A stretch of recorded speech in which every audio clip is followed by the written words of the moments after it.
I'll be your master contraptionist for the next 20 minutes or so. If you don't have a ticket, last chance, wave your arm. We want to make sure everyone gets a chance to win. And I'm going to tell you a little bit about our fabulous Gypsy rig. Well, we call her Florence, 23,000 pounds, thundering down the highway, a real castle built on the back of an FL-60 Freightliner, complete with a working water wheel on the back. 2 telescoping turrets, which gives us 2 upstairs bedrooms. The rear one we call the Pirate's Lounge, captain's quarters in the front, computer lab, changing room, living room, dining room with its own fireplace, kitchen with copper sink, refrigerator, generator, everything we need to live on the road for 7 to 9 months of the year. And because we like to have the highest seat in the house, we have our own mast and crow's nest. Yes, you can sit on the very top, the best views for the sunsets. Also, we're going to do a little blacksmithing for you. We need some tools for that. 2 of these. Now, these are called post or leg vices. They're both about 150 years old. They're unique to blacksmithing because of this leg that goes down the side to the floor. Now, that's there so that when we do the serious smashing, it transfers the energy to the floor so they can take more abuse than usual.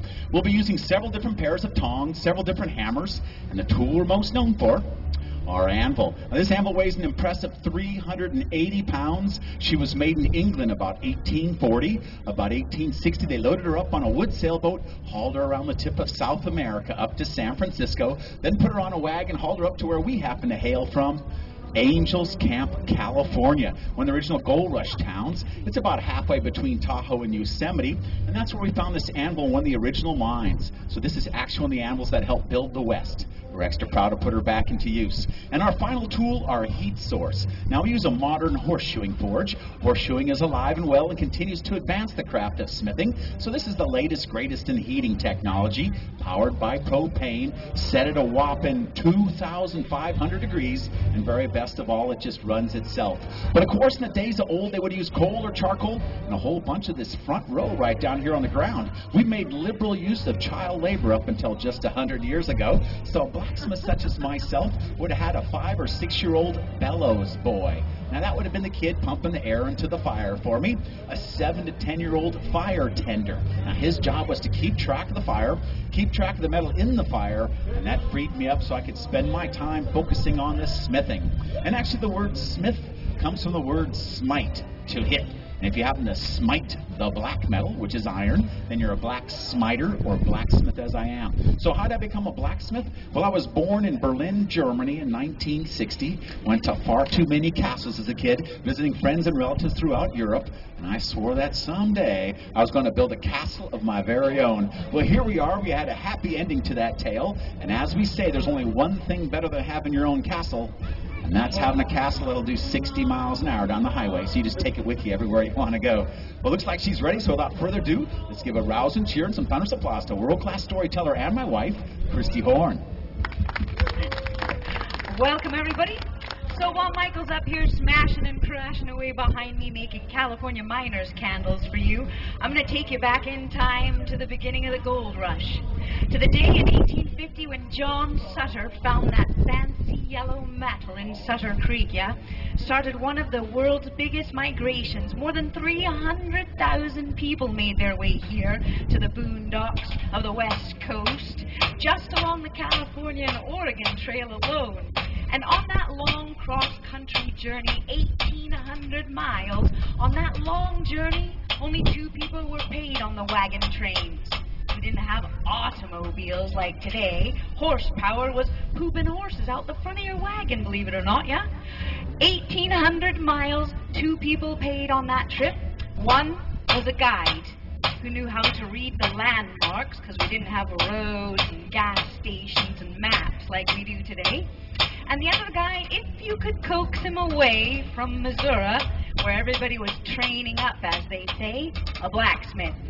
Now think of this as the original hardware store, where everything was made one piece at a time to your order. I know most people think of a blacksmith as a horseshoer, but that's the one realm of blacksmithing that's still alive and well today, because we never did figure a machine that sticks a horse in over there and spits him out over there with nice shiny shoes on the bottom of his feet. Still takes that personal touch. But in the old days, it was a sweaty man at an anvil, making everything the town needed, from needles and pins to sew your clothes, scissors to cut your hair, a plow to feed your family better, a sword to protect your family better, saws and axes to fell these big trees, and so on. The blacksmiths, they were kind of like the MacGyver of the day, yeah? And you needed MacGyver on that long journey to get you out here to California. Now, two guys that got out to California, one of the stories is about John Studebaker. Anybody hear the Studebaker automobiles? Yeah, those funny. Anybody have a Studebaker? Yeah. You can see him in a Muppet movie. Well, the Studebakers, John Studebaker, he was the third son of three sons. And his father was the master blacksmith. There was no way John Studebaker was going to inherit his father's blacksmith shop. And so, hearing about that yellow metal out in California, he made his way to McCullamy Hill and Placerville, where he worked as a blacksmith. He didn't seek the yellow metal, made more money than most of the miners. For at a time when gold was just $16 an ounce, John Studebaker had a line of people as long as his arm waiting for his wheelbarrows.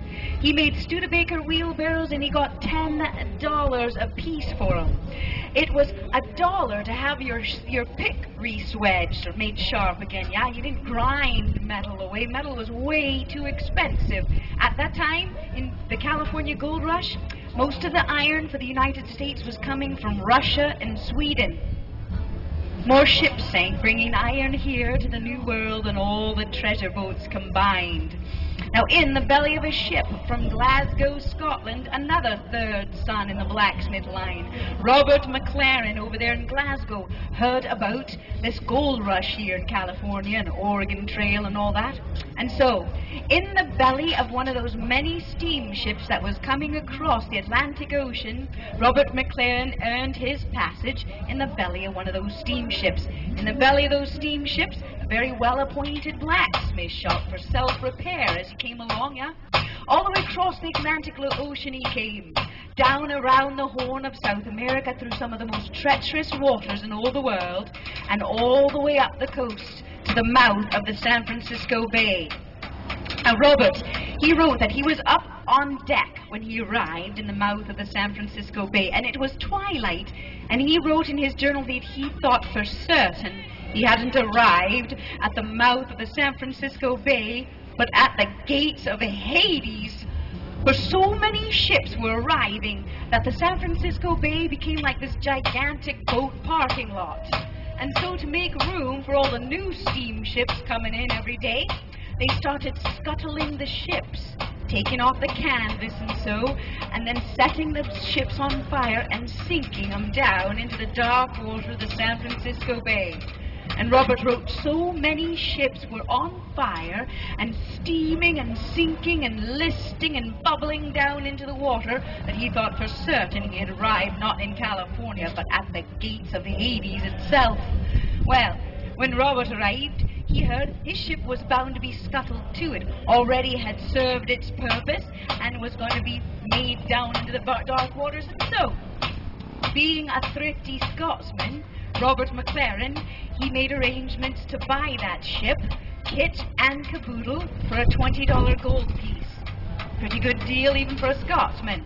Then, he powered that ship all the way up the coast of California to the foot of what's now X Street in Eureka. He waited for a record high tide and then, whoa, ran the ship aground at the foot of X Street. Cut the front of the ship off, exposing the blacksmith shop and all the inner workings, and Eureka, the very first blacksmith shop in Eureka, California, making all the tools, hardware, housewares, transportation, and weaponry of warfare for all of that little town for a while there. Now, in the old days, if you were my boy children, you started working in the blacksmith shop when you're 5 or 6 years old. Good news? You didn't have to go to school. Bad news? You didn't get to go to school.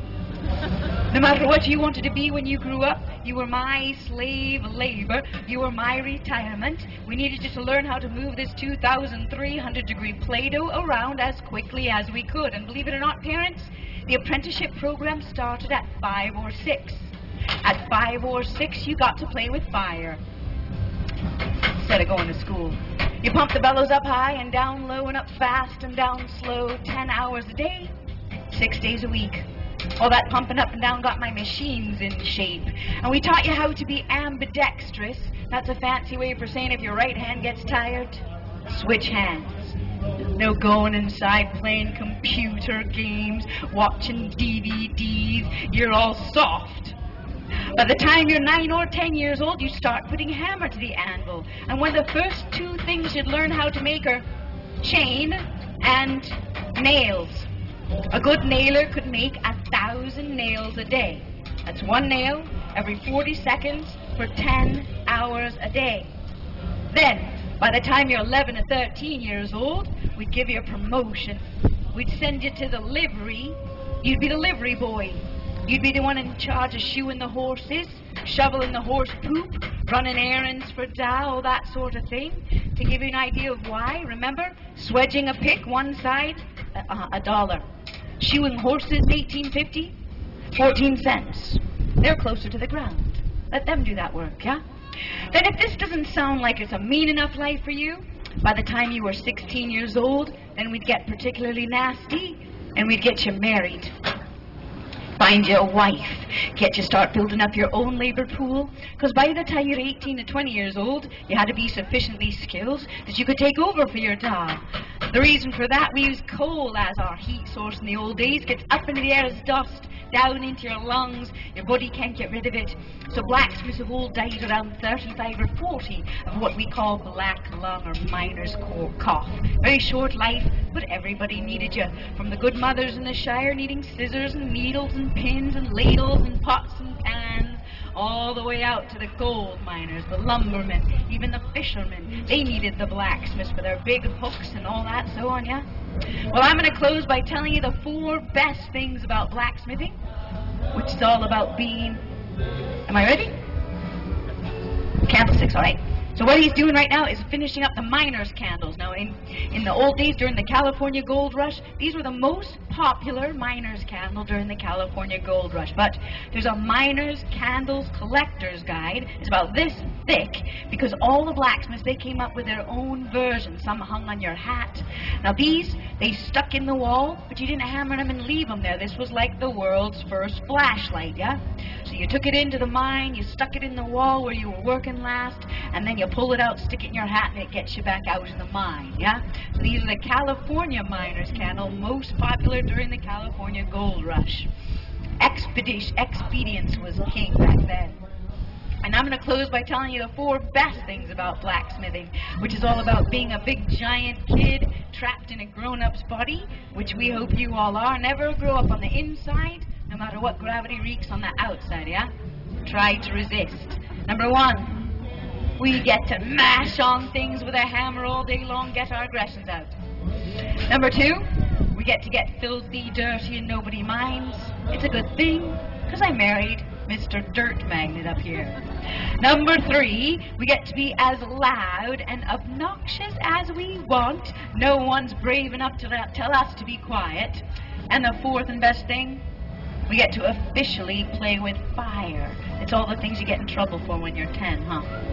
And that is the end of these tales